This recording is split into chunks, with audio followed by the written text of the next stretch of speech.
What are coral reefs? Coral reefs are spectacular. They're the gardens of the oceans. They're old. They're amongst the oldest ecosystems on Earth. They're a home, habitat for over 1 million diverse species. They're a source of food, seed beds for a myriad of species. They're a source of income. Millions of humans depend on them. They're a barrier that protects. They prevent the ocean from destroying our shoreline.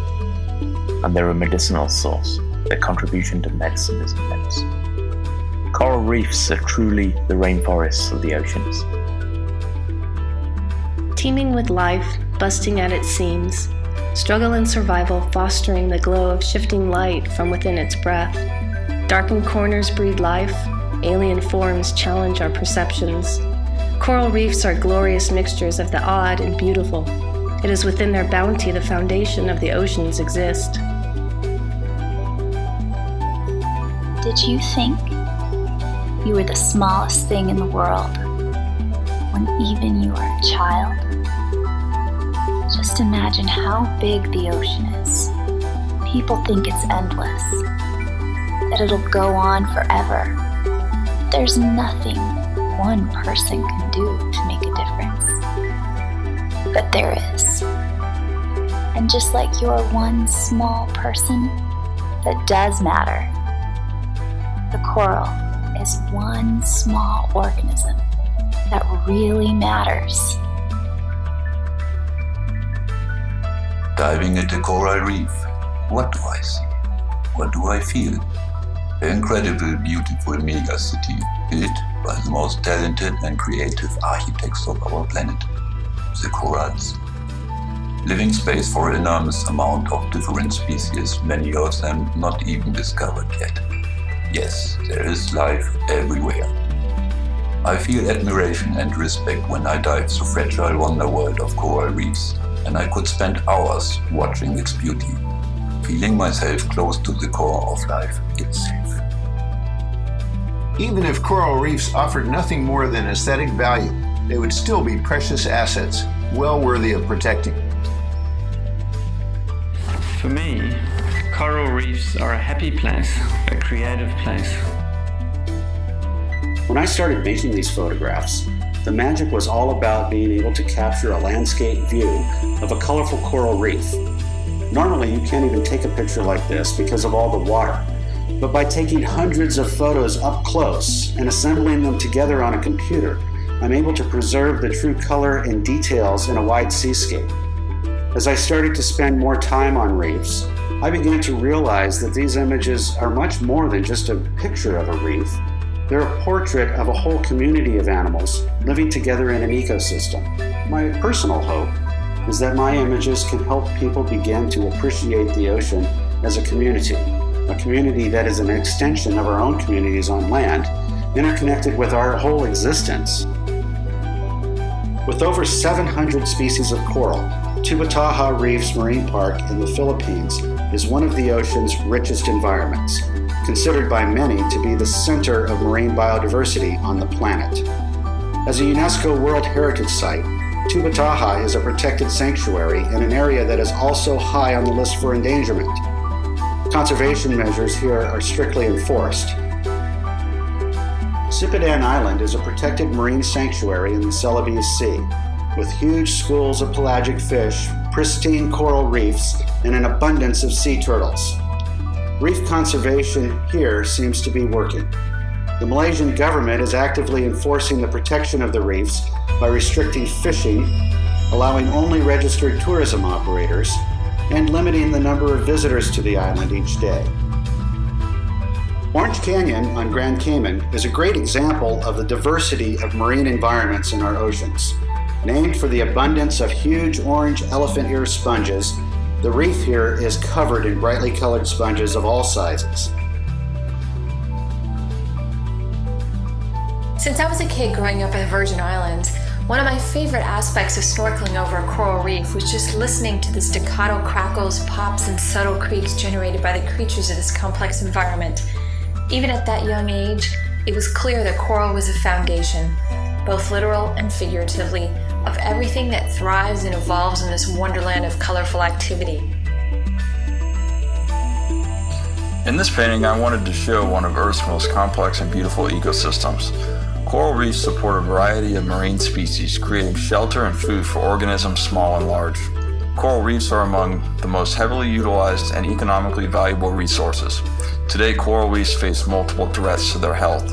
With awareness and conservation, we can help to maintain these incredible ecosystems for future generations. Over the past decades, mankind has laid to waste 20% of all reefs, and we've severely degraded a further 20%. We've poisoned coral reefs through pollution and destructive fishing. We've suffocated coral reefs through ill-thought-out development. We've overfished coral reefs, leaving them devoid of species that bring balance to the ecosystem. We've bombed coral reefs in pursuit of a rapid catch. We've mined coral reefs to use as building materials. Unless we change now, humankind will descend to a first in our history, the destruction of an entire planetary ecosystem. This could happen this century. The effects human beings have on a reef are clear and visible. I notice that many of us actually feel ashamed when we look under the surface and realize how much harm we have done. This is a problem that stems from our belief that we are separate from nature. We are nature.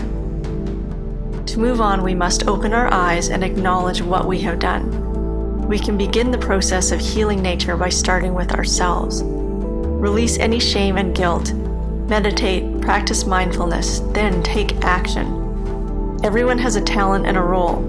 Find yours. Be the change. Love nature. Butterfly fish are always found as pairs on the reef. If you see one, surely another is close by. Since their reef was fragmented by dynamite fishing, this pair is leaving their home in search for a new place to play. Hopefully, their journey will be short, but at least they'll always remain friends forever. The exquisite diversity and complexity of coral reef organisms provide countless opportunities for scientific discovery and artistic inspiration. I realized that by sculpting the organisms I was studying, I could use art to inspire people to understand and care about ocean ecosystems in a deeper, more emotional way. I created Our Changing Seas, a coral reef story as my master's thesis project in environmental studies at Brown University. At first approach, one stands before what appears to be a healthy coral reef full of diversity and vibrancy. As you look upwards, however, the hand-sculpted ceramic reef appears to bleach as a reaction to climate change. Towards the top, slimy gobs of green algae smother dead coral skeletons, showing the impacts of fertilizer runoff and overfishing. But there's hope. A bright red branching coral emerges from the algal ruins 15 feet up on the top right corner of the piece, signifying that we can still reverse our environmental impacts to help coral reefs recover and even thrive.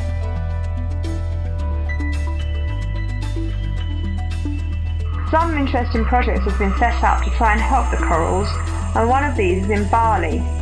In Pemuteran, in the north of the island, is a small resort, Pondok Sari. Their house reef is home to a pioneering coral growing project. A cluster of futuristic-looking structures emit low-voltage electrical currents that allegedly speed up the growth of certain corals by 5%. This artificial reef project, known as Karang Lestari, is protected by some local people referred to as the reef gardeners, and the structures have created the perfect nursery for juvenile reef fish and a myriad of other marine life. I create designer, coral and fish nurseries, a symbiosis of art with life. And as with life, the sculptures evolve. As the fish, animals, plants and corals move in, some just for a quick visit, as a shelter perhaps from a passing predator, others as their permanent home. I love this unpredictable unfolding and ever-unchanging aspect of the living sculptures in the sea.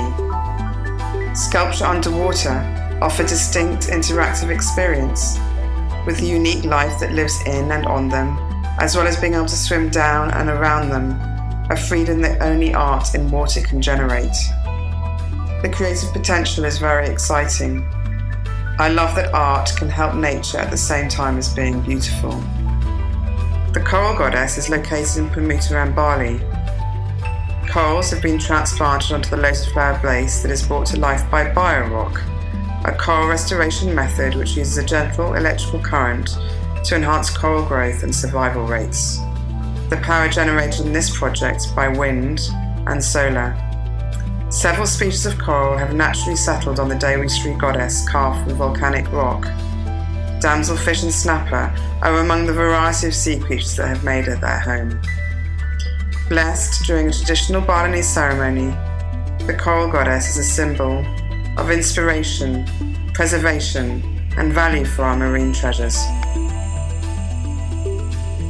During the past decade, the Royal Thai Navy has scuttled a number of decommissioned World War II ships.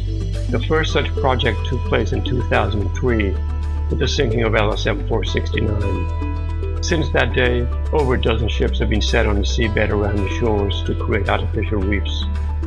Sunken ships provide a substrate for the anchorage of microorganisms that drift with the current. The large surface area and varying depth provide a perfect platform for marine ecosystem to develop. During the first few years, soft coral and sponges start to appear along the superstructure. By the fourth year, soft coral covers the entire wreck. The presence of juvenile barracuda indicates a healthy spawning ground for these dominant predators. In Koh Chang, Thailand, OAS member Tirak Rakpandit has sunken 3-meter-tall concrete elephants, creating an artificial reef system. The elephants will serve as substrate for corals to grow on and for fish to gather to find protection. Tirak uses the elephants as a sculpture because they are highly revered in Thai culture. Tirak also has a golden model made of paper mache, life-size, which he uses to travel around different schools in Thailand to educate children about the importance of environmental conservation and coral reefs of Thailand. Tirak's functional art serves 3 purposes: aesthetic beauty, educating school children about conservation environmentalism, and assists in rebuilding nature. The coral is an amazing creature we have to take care of because that will mean also for mankind preserving our future. The mission of the Ocean Artist Society is to make as many people as possible aware that everyone needs to take an active role in the conservation of our coral reefs. We are only passengers on this beautiful planet, and so many people do not understand what coral reefs are or how important their survival is to all life. Coral reefs are sanctuaries, not only for human exploration and entertainment, but primarily for sea life to live and thrive within. This painting is about the potential of coral reefs. My focus is not on the problem, but the potential of the ultimate goal: healthy water, healthy reefs, and a healthy ecosystem for all. If we treat the ocean as a sacred sanctuary that it truly is, it will have a real opportunity to heal, replenish, and rejuvenate. I volunteer a lot at the Flower Garden Banks National Marine Sanctuary, and I use my art to educate and inform. For the past 3 years, I've painted a large 6 by 12 foot acrylic painting. In 2011, I created my interpretation of the top of the reef. The public came in on Ocean Discovery Day, and 162 beautiful canvases were created to make a fabulous mural. While everyone was painting, they could be heard discussing coral, fish, and of course, the sanctuary. I encourage everyone to enjoy these beautiful corals in their natural habitat, but refrain from purchasing souvenirs from a gift shop. Pieces of coral on a shelf, although attractive, have largely been harvested from the ocean and bleached. The coral reef system of the Florida Keys National Marine Sanctuary are formed by both spur and groove formations along the reef line and patch reefs in the shallower nearshore areas. Both are important to many commercially viable animals such as the gray and yellow snappers, black grouper, Spanish hogfish, and the spiny lobster. FKNMS seeks to find the balance of the commercial use, recreational use, geophysical change, and the proper sustainability of all the animals. Though it is a steep uphill battle, the dedicated scientists and skillful managers of the sanctuary are doing their best.